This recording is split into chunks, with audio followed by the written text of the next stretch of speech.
नीलांजन समाभासं रविपुत्रं यमाग्रजं छायामातंड संभूतं तम नमामि शनैश्वरम। मित्रों नमस्कार, मैं हूं पंडित कैलाश चंद्र जोशी और आप देख रहे हैं मेरा यूट्यूब चैनल संस्कृत विशेष। मित्रों, आज कर्क राशि के जातकों के लिए बहुत खुशी का समय है। खुशी के अवसर पर कर्क राशि के जातकों के लिए आज से ठीक 75 दिन बाद शनि को कहें अलविदा, अर्थात 29 मार्च 2025 को शनि महाराज की जो ढैया आप पर चल रही थी वह ढैया को अलविदा कहने का समय अब आने वाला है। नदी की और इसमें थंबनेल लिखा है शनि को कहें अलविदा, शनि की ढैया पार लगेगी नैया। अब देखिए, शनि आपके अष्टम भाव में गोचर कर रहे थे, अभी भी 29 मार्च तक वो गोचर करते रहेंगे। और लेकिन जैसे लिखा है 75 दिन बाद शनि राशि परिवर्तन करेंगे तो आपकी ढैया समाप्त हो जाएगी 29 मार्च के बाद। तो शनि ने कैसे आपको परेशानी में डाला वह मैं आपको बताने जा रहा हूं। उससे पहले आपको बताऊं कि यह आपकी जन्म राशि चंद्र राशि मोनशाइन पर आधारित विश्लेषण है कर्क राशि के जातकों के लिए। और यदि आप अपनी जन्म पत्रिका का विश्लेषण कराना चाहते हैं तो वीडियो पर चल रहे नंबर पर आप संपर्क कर सकते हैं। यदि वीडियो आपको अच्छा लगे, वीडियो को लाइक कीजिए, शेयर कीजिए, चैनल को सब्सक्राइब करके मुझे सहयोग भी प्रदान कीजिए। अब शनि की जो दृष्टि है, स्वयं तो अष्टम भाव में बैठे हुए हैं, अष्टम भाव के अष्टम के शनि अच्छे नहीं कहे गए और वह अपनी ही राशि में मूल त्रिकोण राशि में बैठे हुए होकर के आप पर ढैया का उनका प्रभाव था और वह देख रहे थे अपनी दृष्टि से। स्थिति है अष्टम भाव में और दृष्टि है आपके दशम भाव में, दूसरे भाव में, पंचम भाव में। तो यह तीनों भाव बहुत महत्वपूर्ण है। वैसे तो कुंडली के जन्म पत्ती के सभी भाव 12 के 12 भाव बहुत महत्वपूर्ण होते हैं, लेकिन यह भाव क्या है? पहला जो तीसरा दसम भाव है, जहां उनकी तीसरी दृष्टि है शनि महाराज की, दसम भाव कार्य का भाव, कार्य क्षेत्र का भाव, कर्म का भाव, नौकरी पेशे का भाव, कैरियर का भाव। कैरियर को इन्होंने तबाह करने में कोई कमी नहीं रखी। किसने? शनि महाराज ने। कैरियर, जहां भी आप कैरियर के लिए गए वहां आपको निराशा हाथ लगी और कुछ नहीं। निराशा में ही आपके 2.5 साल व्यतीत हो गए।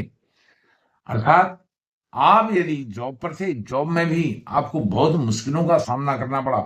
या तो आपकी जॉब हाथ से निकल गई, या जॉब रही तो उसमें सैलरी का इशू आ गया, सैलरी कम हो गई, या आपका ट्रांसफर हो गया, अनचाहे जगहों में आपको भेज दिया गया, ऐसी जगह आपकी पोस्टिंग हो गई, चाहे आप गवर्नमेंट जॉब में थे या प्राइवेट जॉब में थे। तो जॉब को लेकर के, कार्य क्षेत्र को लेकर के बहुत परेशानियों का सामना आपको करना पड़ा।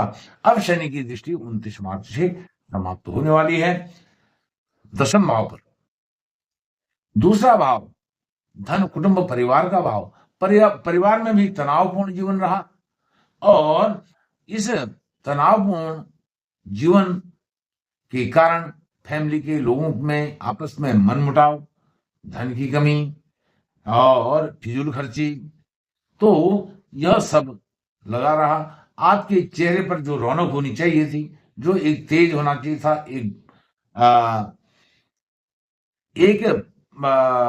कहना चाहिए आभा होनी चाहिए थी, आपके चेहरे की वह आभा को ही छीनने का काम शनि महाराज ने किया।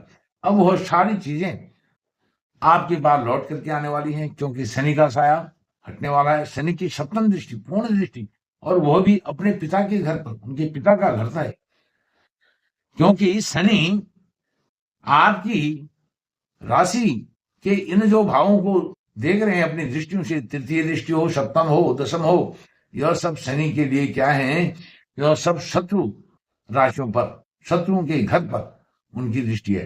अर्थात दशम भाव मंगल का शत्रु, दूसरा भाव सूर्य का शत्रु, पंचम भाव मंगल का शत्रु। तो मंगल के दो दो घरों पर शनि की यह दृष्टि रही। तो जो आपकी आभा निकल गई है, वह आभा, वह तेज, वह व्यवहार कुशलता, वह वाग्पटुता, वाणी, यह सब फिर आपको वापस मिलने वाली है। इन 2.5 सालों में आप वाणी के कारण भी बहुत जगह पर पीछे रह गई, सफलता नहीं मिल पाई, काम बनते बनते बिगड़ गए, वह सब काम अब बनने वाले हैं। अब घबराने की बात नहीं है। शनि की दशम दृष्टि आपकी उच्च शिक्षा पर, संतान भाव पर, यदि आप संतान वाले हैं, बड़े हैं, तो संतान का कष्ट, संतान से अशुभ समाचार, संतान की असफलता के समाचार, यह सब मिलता रहा। यदि आप नव दंपति थे, संतान का लाड़ प्यार नहीं मिला, संतान का सुख नहीं मिला, संतान होगी या नहीं होगी, इसकी भी चिंता बनी रही। और साथ में जो उच्च शिक्षा है, उच्च शिक्षा के लिए जो आप बार बार प्रयास कर रहे थे, प्रयास विफल होते रहे, निष्फल होते रहे, और मनचाहा कॉलेज, मनचाहा यूनिवर्सिटी, मनचाहा इंस्टीट्यूट आपको नहीं मिल पाया जिससे आप बेहतर एजुकेशन ले पाए। यह सब आपके मन मस्तिष्क में ही, दिल में ही वह बात रह गई। संकल्प जो थे कुछ करने के, वह संकल्प धरे के धरे रह गए। इस प्रकार से यह हुआ। और आपके लिए सबसे अच्छी बात यह रही कि शनि अष्टम भाव में होते हुए भी आपके जीवन को हिलाया, तो इन्होंने बहुत हिलाने में कोशिश नहीं करी, आपको झकझोर करके रख दिया।